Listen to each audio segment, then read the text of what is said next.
दोस्तों, कुछ लोग सोशल मीडिया पर कई वीडियो में बताते हैं कि देखिए गुरु ग्रंथ साहब जी में 5200 बार, कोई कहता है 5600 बार राम लिखा है। और इससे वो क्या साबित करना चाहते हैं? इससे वो ये साबित करना चाहते हैं, देखिए गुरु ग्रंथ साहब जी में भी राम की महिमा है।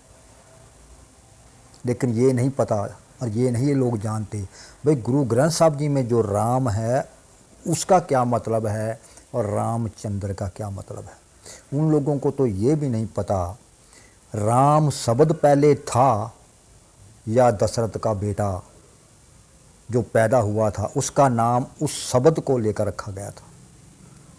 यहाँ छोटी सी बात मैं बता दूं कि जो दशरथ जो था शिव भगत था, उन्होंने अश्वमेध यज्ञ किया। कैसे किया? बच्चा पैदा हुआ तो उसका नाम ब्राह्मणों ने वेदों में आए राम शब्द से रखा रामचंद्र।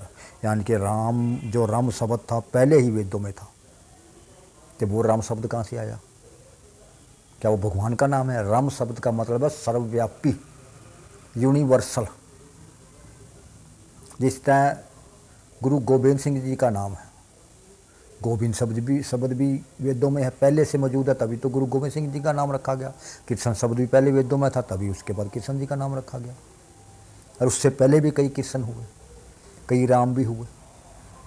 क्या वो सभी भगवान थे? आज भी कई राम हैं और कृष्ण भी हैं, क्या ये भगवान है? नहीं। गुरु ग्रंथ साहब जी में किसी भी देहधारी किसी इंसान को भगवान नहीं माना गया गुरु ग्रंथ साहब जी की वाणी में। सबसे पहली बात। दूसरी बात यह है, जो राम शब्द जैसा कि पहले बताया कि वेदों में दर्ज था, वेदों का शब्द है रम। रम शब्द का मतलब सर्वव्यापक। सर्वव्यापक कौन है? वो क्रिएटर जिसने इस ब्रह्मांड को बनाया, जो कण कण में रचा हुआ है बताया जाता है, उसके लिए है राम शब्द है।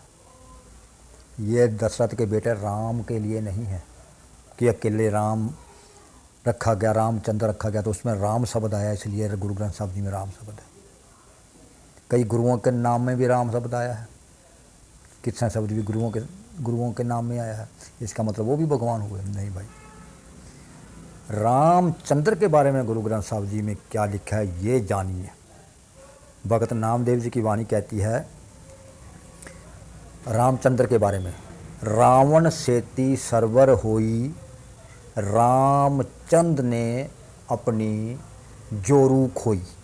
इसका मतलब क्या है? भाई रावण के साथ युद्ध हुआ और अपनी लुगाई भी गवा ली। ठीक है। और सबसे मेन बात यह है कि जो भगवान होता है, जो सृष्टि को रचने वाला होता है, वह क्या वह नदियों में डूब कर मरता है? वो तो ना मरे, ना जन्मे, ना उसका माई ना बाप। जो रामचंद्र है जिसकी बात तुम कहते हो कि गुरु ग्रंथ साहब जी में उसका नाम है, वो तो दशरथ के बीज से पैदा हुआ। माना जाता है कि दशरथ के बीज से पैदा हुआ, वो तो कोख से पैदा हुआ। भगवान नहीं हो सकता। वह एक इंसान था, आम इंसान था, एक राजा था। यही सच है, समझे? जो गुरु ग्रंथ साहब जी में राम शब्द है, राम का मतलब है सर्वव्यापी परमात्मा, दशरथ का बेटा नहीं। इस बात को समझियो, बात को मान लीजिए और समझ भी लीजिए। गुरु ग्रंथ साहब जी में जो राम शब्द आया है उसका मतलब है रमा हुआ। और रामचंद्र के बारे में आया है कि रावण से ती सरबर हुई, यानी कि रावण के साथ युद्ध हुआ और अपनी लुगाई भी खुशवा ली। और आखिर में रामचंद्र जी जो हैं सरयू नदी में जल समाधि लेकर, साफ शब्दों में कहा जाए तो डूब कर अपने प्राण दिए, यानी कि आत्महत्या करी। क्या भगवान आत्महत्या करते हैं?